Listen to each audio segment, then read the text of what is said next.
La santidad, camino para ser feliz. Un chequeo de la vida espiritual. Es una conferencia de Monseñor José Ignacio Munilla, impartida en su visita a Perú en agosto de 2019, dentro de una jornada espiritual organizada por Radio María Perú.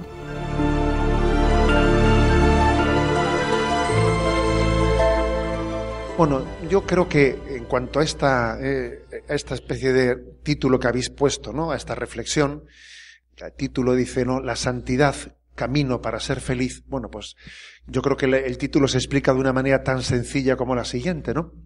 ¿Todo el mundo quiere ser feliz? Yo creo que sí. Eso es algo inherente, ¿no?, a todo ser humano. Hemos sido creados, o sea, hemos nacido no para ser un poquito felices, sino para ser plenamente felices, ¿no? El problema es el cómo.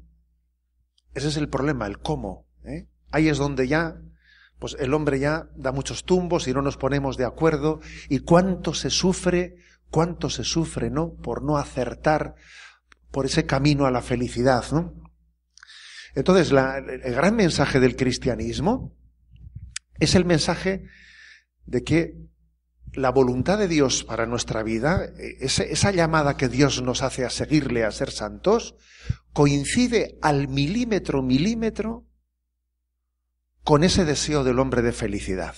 O sea, es decir, la búsqueda del hombre de felicidad y la búsqueda de Dios del hombre que le llama, ¿no?, a seguir en su camino, no son dos cosas distintas, son la misma, solo que la primera se ve desde abajo y la otra se ve desde arriba. Pero coinciden, ¿os acordáis de ese cuento de la Cenicienta, ¿no?, en el que el zapato se probó y finalmente dije, aquí encaja el zapato. Mira, este zapato estaba hecho para este pie. Bueno, pues exactamente esto es lo que pasa con el deseo de felicidad y con la llamada a la santidad. Cuando uno dice, fíjate tú, que he estado yo buscando ser feliz, no sé de qué maneras, bebiendo no sé de qué fuentes, ¿no?, y ahora me doy cuenta que este zapato estaba hecho para este pie. Y encaja perfectamente. Y entonces es una respuesta perfecta al deseo de felicidad. Detrás del deseo de felicidad anida el hambre y sed de Dios con el que hemos sido creados. Hemos sido creados con hambre y sed de Dios. Y esto es lo que yo quisiera que en este encuentro se renovase y se suscitase. Hemos sido creados con hambre y sed de Dios. Creo que es importante que este gran principio también se le ponga concreción. O sea, ¿de qué manera, no? ¿De qué manera buscamos y abrazamos ese deseo de totalidad? ¿De qué manera abrazamos ese deseo de santidad? ¿Cómo hacerlo, no? Porque a veces sí que nosotros anida un querer ser de Dios, totus tus, pero claro, luego hay que ponerle a eso la letra pequeña, ¿eh? Y la letra pequeña dice uno, ¿y eso cómo lo hago? ¿De qué manera? ¿De qué forma, no? Escuché en una ocasión lo siguiente, que lo más importante en esta vida es que lo más importante sea lo más importante, ¿eh? Entonces, esa expresión, que así puede parecer un poco, ¿no?, pues, ¿qué significa? A ver, que a veces tenemos grandes principios que nos parece lo más importante en la vida, pero claro, no hemos conseguido que eso sea de verdad, fácticamente, lo más importante. Por eso dice, no, lo más importante en esta vida es que lo más importante sea lo más importante, porque a veces lo que ocurre es que, claro, pues hay una diferencia muy sustancial entre nuestros grandes principios y luego, bueno, pues las realizaciones concretas de las cosas. Por eso yo me voy a atrever a desglosar, a hacer como un chequeo espiritual, ¿no? Cuando vamos al médico y allí nos hacen análisis de sangre, luego después nos dan resultados y allí pueden decir que si ácido úrico, que si no sé qué, que si, y allí ponen asteriscos a veces, ¿no? No sé si aquí, en España son asteriscos, que como el asterisco marque algo quiere decir que ahí están, los niveles no están donde tenían que estar. Bueno, atrevámonos a hacer un chequeo espiritual en el que desglosemos, ¿no? Veamos determinados aspectos de nuestra vida. Bueno, el primer parámetro de ese chequeo, que a mí me parece el más importante, bueno, por lo menos como punto de partida determinante, que es el de la transparencia, nuestro compromiso con la verdad. Es clave, Es clave la transparencia, el compromiso con la verdad. Algunos sois también seguidores de redes sociales y yo diariamente mando un mensaje así a redes sociales, ¿no? Pues queriendo, pues a modo de una pequeña píldora, ¿no? Hacer también un pequeño alimento espiritual. Y hoy precisamente lo he enviado haciendo referencia a ese riesgo que tenemos que tiene este mundo de la doble vida. Yo, bueno, pues tengo unos principios, pero luego tengo una vida oculta, una vida oculta en la que hay capítulos en los que no he puesto luz, no he puesto las cartas sobre la mesa, hay aspectos, y yo quiero ser del Señor, pero tengo un problema, el problema de que no he dado, ¿no? Pues, el paso definitivo de que el Señor entre en todos los rincones y que no haya ningún lugar en el que yo diga, este es mi rinconcito oculto en el que Dios no entra. Mal asunto, Me permito contaros, ¿no? Una anécdota de mi vida de sacerdote en Zumárraga. Allí eran años que estaban muy aquejados por la droga, en los que la heroína, pues, hizo auténticas, pues, desastres, ¿no? En muchas familias. Y recuerdo que en una familia, pues, me llamaron y me pidieron que intentase convencer a su hijo que fuese a un proyecto, hay un proyecto de rehabilitación de toxicómanos que se llamaba el Proyecto Hombre, ¿no? Entonces me pedían, a muchos compañeros suyos habían ido, pero el chico se resistía, ¿no? Y bueno, pues los padres estaban sufriendo tremendamente, ¿no? Y bueno, yo dije, Señor, pues voy a hacer lo que pueda, ¿no? Y entonces me encontré con ese chico que se resistía tremendamente a ir, ¿no? Y yo le decía, mira tus padres cómo están sufriendo. Bueno, finalmente fue, ¿no? A ese proyecto, que era, uno lo hacía viviendo en su casa, yendo y volviendo, y el chico iba y seguía recayendo. Aquí algo no va bien, ¿no? Hasta que sus compañeros me dijeron, es que pasa una cosa, es que este chico tiene una llave, que es una llave que le abre las máquinas de juego de todos los bares del pueblo, y es una llave maestra de esas que él la ha conseguido y va cuando quiere y consigue el dinero que quiere, claro, y teniendo esa llave es como la gallina de los huevos de oro, vamos, es que claro, esa llave para él, claro, me enteré de eso. Entonces, fui a donde él y le dije, oye, mira, me he enterado de la llave, tú mientras que no entregues esa llave no vas a tomarte en serio tu camino, ¿no? Y le insistí, él se resistió, finalmente me dijo, toma la llave, pero yo veía que él seguía recayendo, y dije, ¿qué pasa, no? Y fui a un bar con la llave, probé y dije, no es verdadera la llave, no me da la llave verdadera. Fui a donde él, ¿no? Fui a donde él de vuelta y le dije, oye, mira, que estamos jugando. La llave no es verdadera. Le insistí, le hablé de sus padres, le dije, hasta que no me des la llave no me voy a ir de aquí. Y él, allí pasamos tiempo y finalmente me dio una llave. Pero él seguía recayendo. Fui y dije, pues es la llave verdadera. Pero tenía otra copia, ¿sabes? Tenía otra copia. Entonces volví de nuevo, y le dije todo lo que se me ocurrió, ¿no? Le hablé con toda la fuerza que pude, pasé tiempo con él, ¿no? Le dije que no pensaba irme de allí si no me daba la llave. Y llegó un momento en que él rompió a llorar, y al mismo tiempo yo veía que lloraba y reía. No sé si estaba, ¿no? como dando a luz algo muy grande en su vida, lloraba y reía, y me entregó una llave y me dijo, esta es la llave, no tengo copia. Si quieres, vete, registra en la habitación y no tengo más copia. Vete y pruébala. Y le dije, no me hace falta. Ya te veo. Y aquel chico, en el momento en que entregó su llave, hizo perfectamente el programa, no tuvo ya más recaídas y lo hizo hasta el final.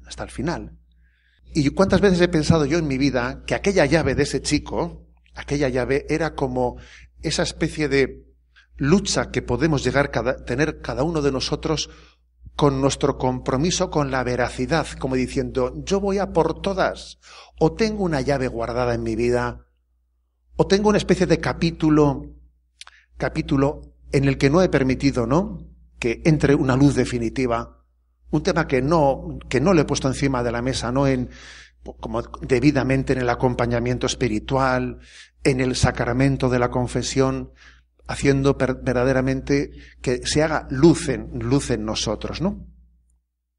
Por lo tanto, creo que la clave, una primera clave en la vida espiritual es nuestro compromiso con la transparencia. Es la verdad la que nos hace libres. Y a veces ese miedo a la verdad que podemos tener nos puede haber hecho mucho daño en nuestra vida. Es romper con los dobles juegos, ¿no? Romper con la doble vida, y es descubrir, ¿no?, como el sacramento de la confesión, principalmente como el sacramento de la autenticidad, ¿no?, que nos permite nacer de nuevo. Ojalá, ¿no?, también Dios nos ilumine, y si en nuestra vida puede existir alguna llave no entregada, algún jugar a doble baraja, tener como una reserva. Obviamente ese joven, teniendo esa llave en la estantería, no podía entregarse. Es posible que nosotros tengamos en nuestra estantería determinado número de teléfono, determinado rencor, determinada ambigüedad, determinado doble juego que es un lastre, ¿no? Y nos impide plenamente, ¿no?, la entrega definitiva. Un segundo parámetro de vida espiritual. Obviamente todos los parámetros están muy acompañados, muy relacionados uno con el otro, como es obvio, ¿no? El segundo parámetro me parece que yo le llamaría el acompañamiento, la conciencia de la importancia del acompañamiento. Una de las frases más clarividentes, ¿no?, que yo le he escuchado al Papa Francisco en su pontificado y que he repetido mucho, es la siguiente. ¿Qué es la fidelidad?, pregunta él, ¿no? ¿Qué es la fidelidad? Y contesta, la fidelidad es la debilidad bien acompañada. Y me parece que no se puede decir más con menos palabras. ¿Qué es la fidelidad? Ser un Superman, ser un yo lo puedo todo, ser aquí voy yo. No, eso no es la fidelidad. Eso es una fidelidad que tiene las patas muy cortas. Eso es casi apostar por un tortazo asegurado. El que esté seguro de sí mismo, tenga cuidado, no caiga. La fidelidad es la debilidad bien acompañada. Uno es consciente de que somos frágiles. Y entonces Dios no nos quiere autosuficientes, nos quiere conscientes de nuestra debilidad y nos quiere, que nos ayudemos, que nos acompañemos. Incluso os voy a decir una cosa, a los que somos sacerdotes o almas consagradas, que el Señor igual nos ha pedido que acompañemos al otro. La primera condición para acompañar a otro, ¿cuál es? Que estés tú acompañado. Vamos, eso que no os quepa la menor duda. Un acompañante no acompañado, vamos, un desastre. Y además, yo creo que el Señor, que es muy sabio y quiere ante todo que seamos humildes, pues nos suele dar en esos dones del Espíritu Santo, los dones muchas veces nos los da para el servicio de los demás, pero no para que uno sea autónomo en ello. Yo lo digo a sí mismo. Yo me doy cuenta que el Señor te da, cuando eres pastor y te encomienda algo, te da dones para el ejercicio del ministerio, para los demás. Pero esos dones no valen decir, bueno, pues yo como soy un profesional, ¿no? Pues yo me automedico. No, eso no sirve. Eso no sirve. En ese momento esos dones quedan en suspenso y tú eres alguien necesitado de acompañamiento, eres alguien necesitado de recibir la ayuda del Señor a través de los demás, ¿no? Por lo tanto, el tema del acompañamiento es importantísimo. En la Iglesia nos hemos dado cuenta de esto, pues muchas veces sufriendo mucho y dándonos cuenta de que determinadas, ¿no?, pues itinerarios en la vida espiritual aparentemente muy luminosos tienen pies de barro si no estamos acompañados. Dios no ha querido que seamos autosuficientes, ha querido que nuestra fragilidad pues se acompase. Yo hice un camino, el camino de Santiago de Compostela, famoso, que tantas veces no se comenta. Pues recuerdo que siendo párroco en Zumárraga, hicimos ese camino un grupo de jóvenes. Desde el inicio hasta Santiago, pues eran 720 kilómetros andando, muchos días. Y claro, a lo largo de un camino tan largo, que creo que duraron 26 días, todos nosotros tuvimos algún día de desvanecimiento. Alguno o más de uno, Y cuando hicimos la evaluación, ¿no?, al final del camino, cómo habían ido las cosas. Recuerdo que uno de los jóvenes dijo, a mí me ha llamado la atención una cosa. Dijo, a mí me ha llamado la atención que todos hemos tenido nuestro día malo, nuestro día de desvanecimiento, ¿no? Pero afortunadamente ha sido, a turnos, a turnos. No ha sido todos el mismo día, ¿no? Es curioso que Dios ha tenido la misericordia que nuestra debilidad ha sido acompasada, ¿no?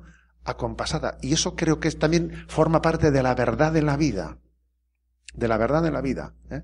Por lo tanto, este segundo parámetro de este chequeo, ¿cómo es mi acompañamiento? Ya sé que muchos me diréis, porque esto en la radio lo dicen mucho, ¿eh? Muchos diréis, bueno, pero no es tan fácil buscar un acompañante espiritual, ¿eh? Eso también es cierto. Y eso es importante que lo escuchemos los consagrados, que lo escuchemos y que formemos, ¿no? Nos formemos con esa conciencia de la importancia del acompañamiento en distintos niveles, ¿eh? Es importante que escuchemos ese clamor.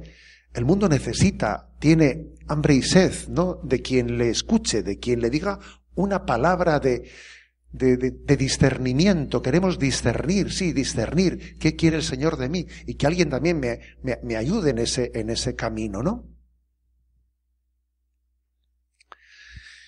Ese es el segundo parámetro, ¿eh? Tercer parámetro, de chequeo, ¿no? De nuestra vida espiritual. La visión de fe. La visión, o sea, ser hombres y mujeres de fe. Tener una visión sobrenatural. O sea, ver las cosas desde los ojos de Dios. No hacer una lectura de la realidad meramente desde nuestra perspectiva humana. Acordaros de esa reprensión que le hace Jesús a Pedro. Pedro, tú piensas como los hombres, no piensas como Dios.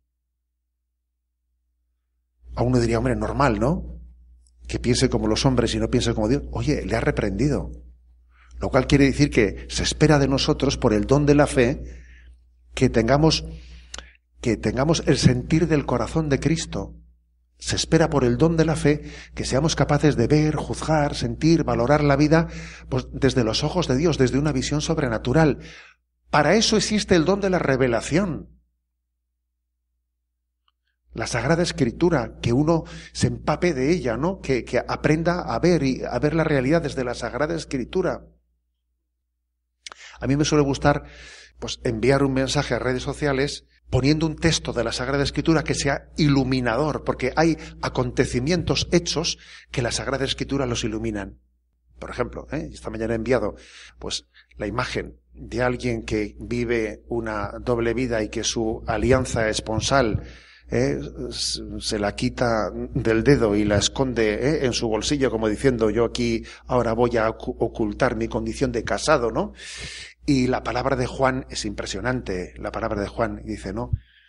Que el que busca, ¿no? El que busca la verdad busca la luz, y el que no está comprometido con la verdad huye de la luz y busca la oscuridad, ¿no? Y busca esconderse porque la luz le molesta. Necesita esconderse en esa doble vida. Es importantísimo que tengamos conciencia del gran don de la revelación.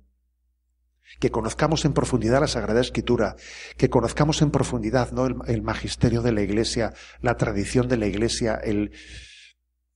Quizás en el momento presente, en mi opinión, la frontera entre la creencia y la increencia no está tanto como estuvo en los años 80, por lo menos en ese contexto español. En los años 80, incluso 90, yo creo que la frontera entre la creencia y la increencia era, es decir, creo en la existencia de Dios o soy ateo. Pero esa frontera ya no es la actual, no es la actual. Hay mucha gente que dice creo en algo, pero ese algo es una energía, eso no es... A ver, la frontera entre la creencia y la increencia en este momento está en decir, yo creo en que Dios ha hablado. No digo que Dios exista, no, Dios ha hablado, Dios me ha comunicado su camino, hay una revelación.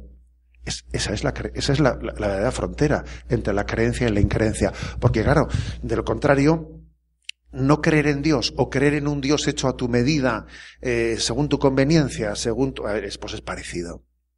Es parecido. En el fondo, la nueva era ¿Qué es la nueva era? Pues la nueva era no deja de ser una especie de...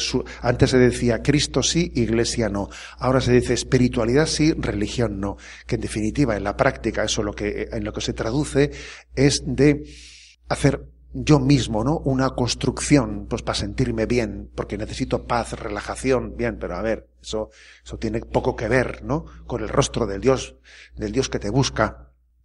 Entonces, me parece tan importante que seamos conscientes de que Dios ha hablado, luego yo me empapo de su revelación, aprendo desde la Sagrada Escritura, empapándome en ella, y empapándome no en la tradición de la Iglesia, en los padres que leyeron la Escritura, cómo la interpretaron, etcétera. Me empapo de ella, eso es importantísimo. Tengo una visión de fe, aprendo a verla.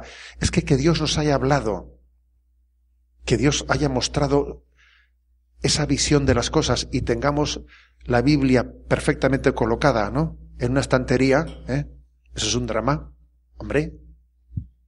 A ver, pero ¿cómo está en una estantería, no? Ahí cogiendo un poco de polvo. Eso no puede ser. Lámpara es tu palabra para mis pasos, luz en mi camino. Y entonces, la visión de fe tiene que estar continuamente, pues, cuidada, alimentada, y tenemos que formarnos, tener conciencia de la importancia de formarse para dar razón de nuestra fe. Hay que formarse desde la revelación.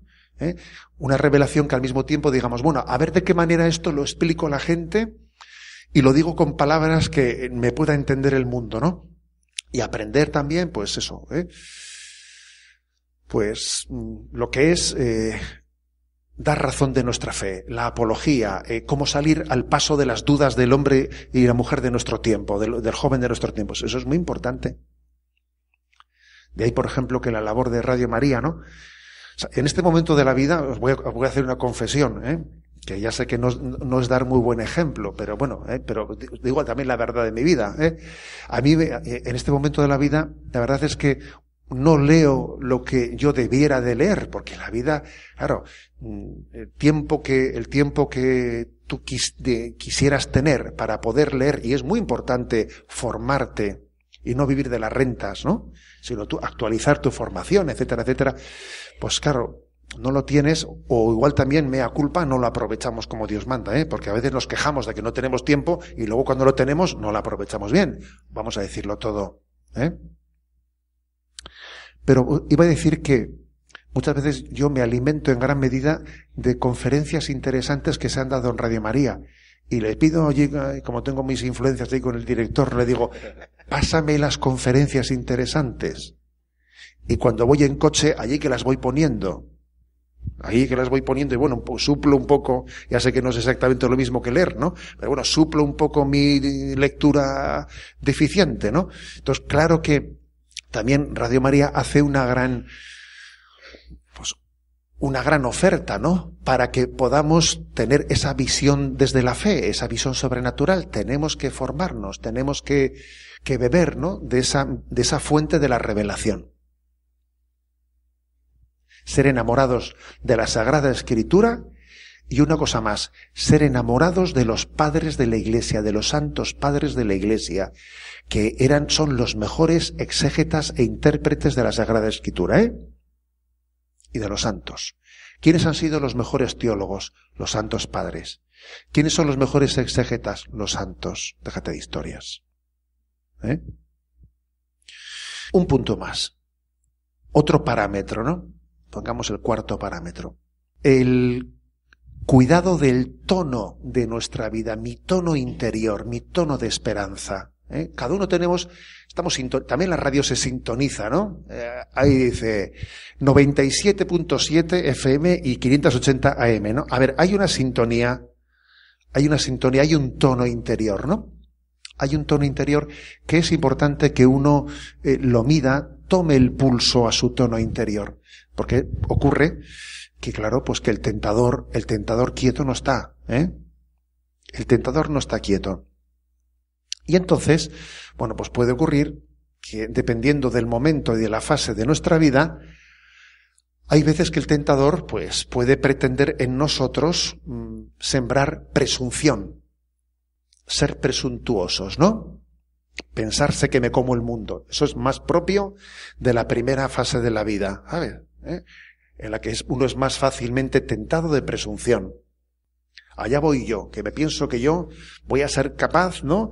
De todos los demás son tontos y yo voy a inventar el mundo. Entonces, esa presunción es un tono interior que algunos lo calificarían de ilusionante, pues optimista, y de eso nada. Es pura presunción. En el fondo, un pecado contra la esperanza. Y existe el pecado contrario, el pecado de la desesperación, el pecado de que uno, cuando ha sido un presuntuoso y se ha pensado que se comía el mundo, y cuando ha visto que el mundo es el que le come a él, ¿sabes? Pues entonces se pega la gran decepción de la vida y pasa de la presunción a la desesperación. Pues porque los reveses de la vida, lo que él entiende como fracasos de la vida, no tiene capacidad de encaje, no tiene capacidad de ver en ellos, ¿no?, un designio de Dios, y entonces se desespera. Y es posible, vosotros habéis oído alguna vez a alguien que se caía de la cama por los dos lados a la vez, o sea, cae por la derecha y por la izquierda. Eso nos puede pasar espiritualmente, ¿no? Que uno se caiga por la presunción y por la desesperación.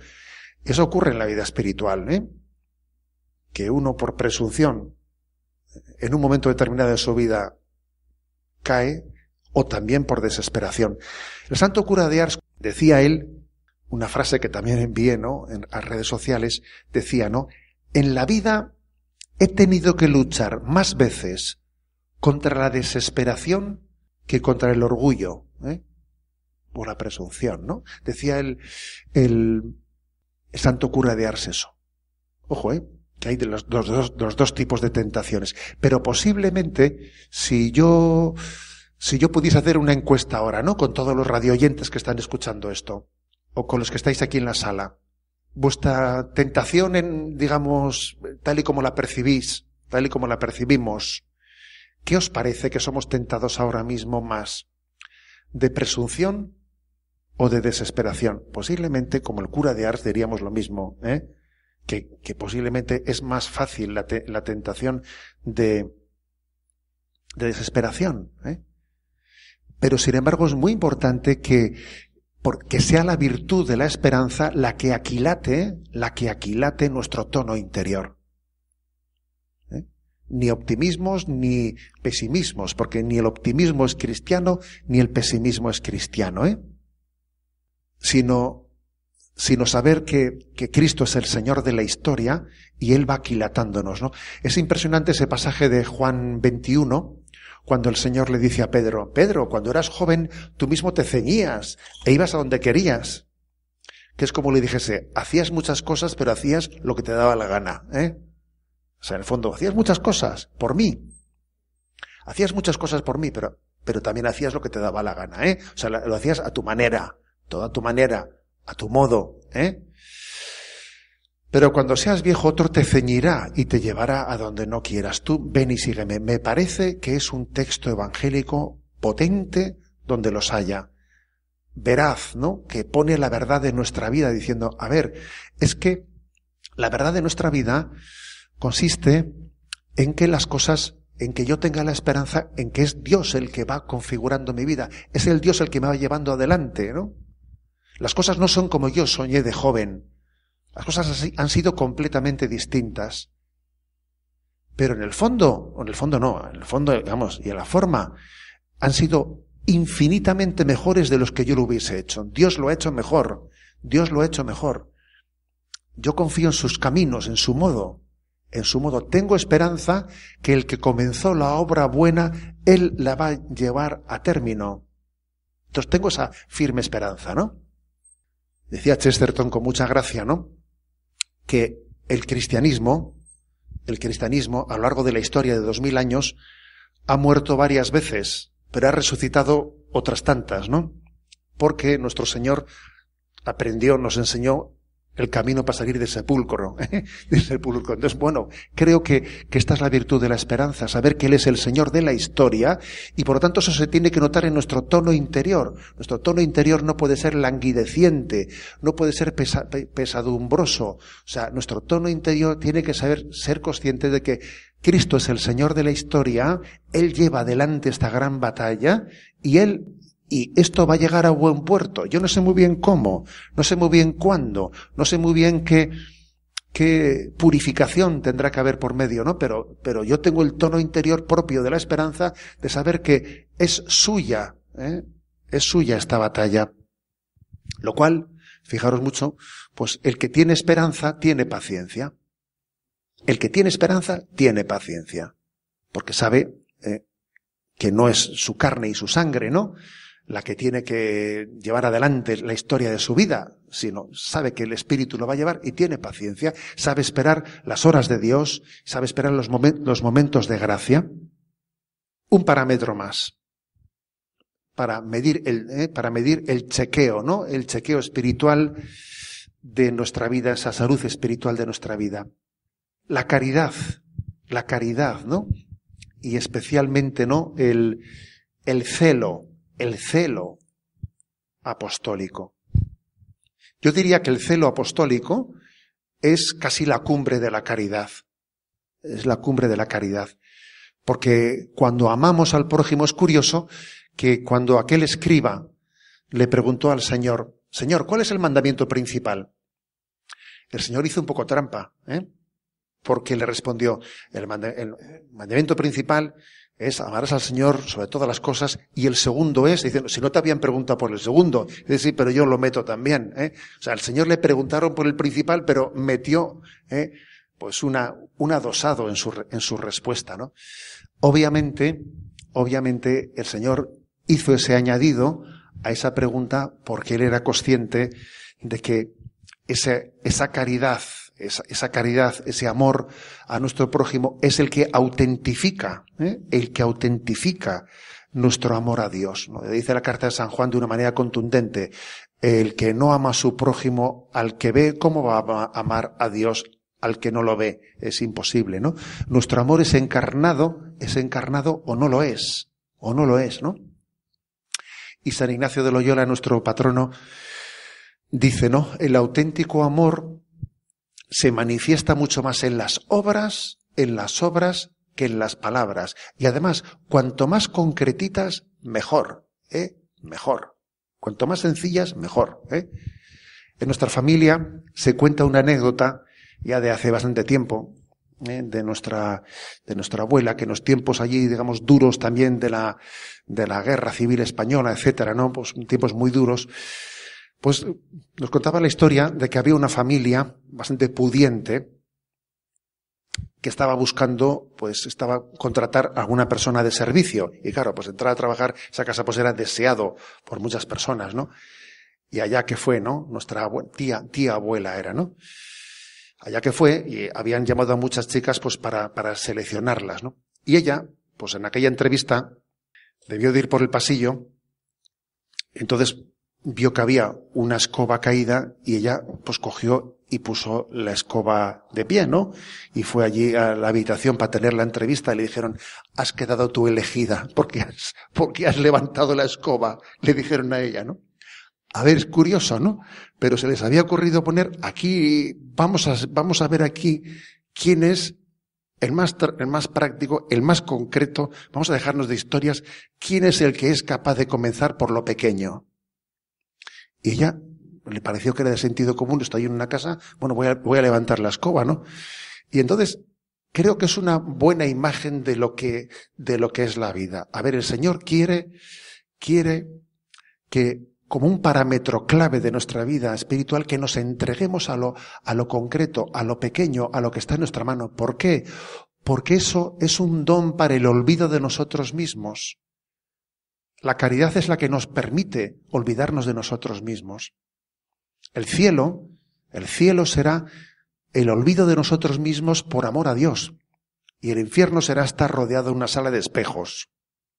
A ver, yo creo que el infierno es como estar rodeado de una sala de espejos, es el yoísmo, yo, ¿eh? Y creo que uno de los males más grandes, ¿no?, que tenemos en este momento en nuestra cultura es el narcisismo. Es una gran herida de nuestra cultura. El narcisismo, que consiste, pues, en una incapacidad de amar a un tú distinto a ti, es pensar en categoría de yo y de yo. Y hay muchos factores, obviamente, ¿no?, que contribuyen a esto del narcisismo. Pues claro, la sociedad del bienestar, todo es cumplimentar nuestros caprichos, el hecho de que no exista natalidad. En España hay un índice de natalidad terriblemente bajo. Claro, teniendo 7 hermanos, era bastante difícil ser narcisista, ¿eh? O sea, era difícil, ¿eh? Porque claro, uno tiene 7 hermanos y imagínate, ser narcisista es complicado porque uno tiene que estar, inevitablemente preocupado de los demás. Pero cuando estoy yo solo, con todos mis caprichos cubiertos, tengo un drama, ¿no? Entonces solamente la caridad es capaz de llevarnos al olvido de nosotros mismos. La caridad es sanadora de la herida del narcisismo. Más, fijaros una cosa, ¿no? Cuando se ama integralmente, se ama y no se distingue, no, caridad, o sea, acción social, de acción caritativa. A ver, esas distinciones son, cuando se ama integralmente a una persona. Y obviamente si le amas, te fijas en sus necesidades más inmediatas y te fijas en sus necesidades más definitivas. Y obviamente, como el Papa, nuestro Papa emérito, ha solido decir más de una vez, que también está repetido en Evangelii Gaudium del Papa Francisco, el que en su ejercicio de la caridad no da a Dios, da muy poco. Es una caridad muy pobre, muy tacaña, porque si amamos, deseamos lo mejor para la persona amada. ¿Y qué hay mejor que desearle a Dios? Es darle a Dios. Luego el celo apostólico, fijaros bien, el celo apostólico es un retrato de nuestra alma. El que alguien tenga celo por las cosas de Dios. Tener celo. Cuando no tenemos celo, ¿sabéis lo que solemos tener? Celos, tenemos celos en otro sentido. Discutimos entre nosotros, tenemos envidias, tonterías. Porque nuestro corazón no arde de celo, de amor. A menos celo, más celos. Así, Porque el celo, el amor, unifica nuestro corazón y nos lleva al olvido de nosotros mismos en el amor a los demás, ¿no? Es importante eso, el celo apostólico. Mi madre, a mí me ha dado siempre un testimonio de celo apostólico increíble, A veces igual viene, y ha venido en el autobús, y resulta que en el autobús se ha puesto allí a hablar con no sé qué señora que no conocía, y va y le da la estampa de Radio María, y le vale esto, y yo digo, mamá, cualquier día te van a dar un porrazo, o sea que, y me dice un día, me dice, pues me he puesto a hablar con una señora, a darle y tal, y la otra me dice, yo no creo en estas cosas. Y era una mujer, pues, que había tenido una historia, pues eso, ¿no? Según me contó ella, pues ligada al comunismo en su infancia y todas esas cosas, ¿no? Y dice que mi madre va y dice, mira, ¿sabe usted lo que le digo? Dice, pues que yo también cuando era joven vivimos también aquel lío de la guerra en España y todo eso. Dice, pero todo eso está muy lejos. Y sin embargo le dice, nuestro encuentro con Dios de usted y mío está muy cerca. Entonces, vamos a dejarnos de aquello. Y yo le dije, mamá, ¿le has dicho todo eso en el autobús? ¿Le has dicho todo eso en el autobús? Madre mía, ¿no? Entonces, a ver, yo creo que es importante, ¿no? Que nuestro corazón arda de amor. Si nosotros no ardemos de amor, el mundo morirá de frío. Y morirás de frío también tú. Morirás de frío. Porque hemos sido creados para amar, ¿no? Para amar. Y no hay cosa, ¿no?, que debilite más a nosotros, bueno, pues que la tibieza o la mediocridad. Somos un poco como a veces ocurre, si me permitís una imagen, ¿no?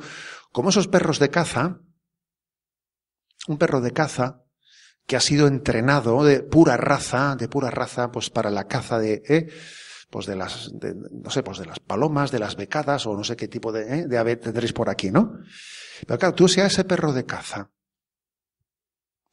en vez de, pues sacarle diariamente al monte, en vez de, si lo que haces es adocenarle, sencillamente ponerle diariamente un plato de comida lleno, atiborrado, ¿no? Si en el fondo, si está cómodamente, ese perro con el paso del tiempo va perdiendo su raza, y ya cuando ve las aves ya ni las orejas se le ponen tiesas. O sea, ya ha perdido, ¿no? Su raza, es decir, y eso creo que la única manera, ¿no?, de romper con esa tendencia nuestra al aburguesamiento, porque es que vamos a ser claros, ¿no? Hay un gran enemigo de nuestra tendencia, de nuestro deseo a la santidad. No deseo teórico, sino deseo práctico. Esa tensión, la palabra tensión no la quiero utilizar en un sentido negativo, porque también la palabra tensión puede ser entendida negativamente, pero una sana tensión a la santidad. Tenemos que tener una sana tensión a la santidad. No digo tensión de estar nervioso, no. Sana tensión a la santidad. ¿Qué es una sana tensión a la santidad? Decir, mira, yo no pierdo la paz por mis pecados, pero no hago las paces con mis pecados, ¿sabes? Ni perder la paz ni hacer las paces. Yo toda la vida espero y deseo y confío en que Dios me llevará a la santidad. ¿Tú esperas la santidad? ¿O has hecho un pacto con tu mediocridad? Diciendo, bueno, porque a veces nos es mucho más fácil creer que Dios creó el firmamento y las estrellas que creer que Dios te va a hacer a ti santo. Eso te cuesta más creerlo. Lo primero, bueno, no hay problema. ¿Me explico? No hay problema, ¿no? Pero a ver, no. La verdadera fe es que Dios te ha llamado a la santidad y Dios va a culminar esa llamada. Y tú tienes que tener fe en eso. Y eso es lo que mantiene esa tensión, esa tensión a la santidad, y mantiene la lámpara encendida y te lleva a poner los medios y diciendo, y dice, obviamente, vamos a por todas, ¿no? Algún parámetro más, ¿de acuerdo? Y voy ya un poco cerrando. Un parámetro que me parece muy importante, el cultivo de la fortaleza interior. Porque esta sociedad del consumo, esta sociedad del bienestar, nos va haciendo a todos muy blanditos. Nos va haciendo a todos muy blanditos. Claro, yo lo veo por mi madre. A ver, mi madre, pues eso, ha crecido en un contexto en el que uno o se rompía o se hacía muy fuerte. Pero claro, lucharon por la supervivencia, fueron perseguidos en su fe. A ver, todo eso les ha hecho muy fuertes. Claro, veo su fortaleza y luego veo ya que hemos venido otra generación que ya pues no hemos tenido todas esas dificultades y obviamente eso se nos nota. Luego veo a mis sobrinos y digo, madre mía, o sea, esto como si llegamos aquí bajando escalones, esto, claro, o sea, esto se nota mucho en las generaciones, ¿no? La falta de fortaleza, etcétera. Entonces, ese es un gran problema que tenemos. Ese es un gran problema. Cada vez somos más blandos, cada vez somos más vulnerables, cada vez un disgusto nos quiebra más fácil, cada vez cualquier cosita te deja hecho polvo. Pero hombre, tú eres a tu madre, tú eres a esa generación que han sido capaces, ¿no?, de afrontar, lógicamente no se rompen fácilmente. Nosotros nos rompemos mucho más fácilmente. Tenemos una sensibilidad mucho más vulnerable. Eso es importante que seamos conscientes de eso y que, siendo eso así, hay que partir de la realidad de, oye, yo aquí tengo que tener un programa de trabajo interior, de fortaleza, de aprender a ser sacrificado, a negarme a mí mismo caprichos. O sea, es que hay cosas que por desgracia parece que las hemos quitado del horizonte, ¿no? Porque es como que es muy carca, ¿no? Muy antiguo, ¿no? Hablar, por ejemplo, de la mortificación, o del sacrificio, o de la renuncia. A ver, es totalmente necesario eso para educarse en la libertad. El que no sepa renunciar a sus gustos va a ser esclavo, esclavo de todo tipo de banalidades, ¿no? Y eso nos hace muy vulnerables, ¿no? Hace poco estuve yo antes de venir aquí a Perú, en unas confirmaciones en una de las parroquias, ¿no? Y me encontré con un grupo de jóvenes que eran unos 12, que se iban a confirmar, y tuve un diálogo con ellos, y así un poco intentando, a ver si les digo algo un poco qué tal, ¿no? Y les digo, a ver, ¿quién me distingue? ¿Quién me diferencia, ¿no? Entre decir, me apetece o quiero. ¿Qué diferencia hay entre decir, me apetece o quiero? Claro, hubo un silencio ahí. Los chicos se miraban y me dicen, pues me apetece es pues que quiero una cosa, ¿no? Y quiero, pues que me apetece una cosa, ¿no? O sea, claro, no veían ellos el chiste, ¿no? Entonces, claro, a ver, un momento, le digo yo a uno de ellos, le digo, a ver, esta mañana tu padre, ¿a qué hora se ha levantado para ir a trabajar a la fábrica? Y dice, pues a las 6. Y le digo, ¿tú crees que le apetecía? Me dice, no. ¿Y tú crees que quería? Y me dice, no, tampoco. Y digo, ¿cómo? Tampoco, no me digas tampoco. Se ha levantado, ¿no? Querer sí quería. Y dice, no, es que yo me daba cuenta que tenían una dificultad grandísima en distinguir me apetece o quiero. Y en esa distinción nos va la vida. Ojo, en esa distinción nos va la vida. Porque si olvidamos que hay en nosotros una herida interior, fruto de un pecado original y fruto de nuestros pecados personales y fruto del ambiente, de este ambiente, del que cada vez nos va asfixiando más, si no partimos de la existencia muy real de esa distorsión dentro de nosotros, como se dice popularmente, estamos fritos, porque, claro, el cultivo de la fortaleza interior es decisivo en la vida espiritual. Y así, por ejemplo, ¿no? Nuestro patrono San Ignacio de Loyola dice, en tiempos de turbación no hagas mudanza. Agárrate a la cruz como un clavo ardiendo. Pero claro, para eso hay que ser fuerte. Y la fortaleza, fijaros bien, se manifiesta más en la capacidad de encaje que en la capacidad de atacar, El buen boxeador no es el que da muchas tortas, sino el que no se viene abajo cuando le dan algunas, esa es la verdadera fortaleza. Entonces, creo que en nuestra vida espiritual esto es básico, supone ascesis, y también supone mística, ascesis y mística, para que también esas cruces nosotros no solo tengamos capacidad estoica de aguantar, no, sino de ofrecer con Cristo al Padre nuestra cruz por la salvación del mundo. No trata de ser un estoico, no, sino que entender que nuestras cruces, nuestros reveses unidos a Cristo son salvíficos. Yo creo que los reveses de mi vida son salvíficos. Yo creo que no hay ningún disgusto en mi vida que sea una desgracia. No, todo es gracia en el plan de Dios. Y la ascética se une a la mística, claro, se une a la mística y nos permite la perseverancia en el camino. Es que sin eso vamos mal. Vamos muy mal, claro. Yo creo que esta es otra de las claves en ese chequeo, ¿no? En ese chequeo de decir, ¿cuál es mi fortaleza? A ver, ¿y esto qué es lo que supone? Supone un ejercicio práctico.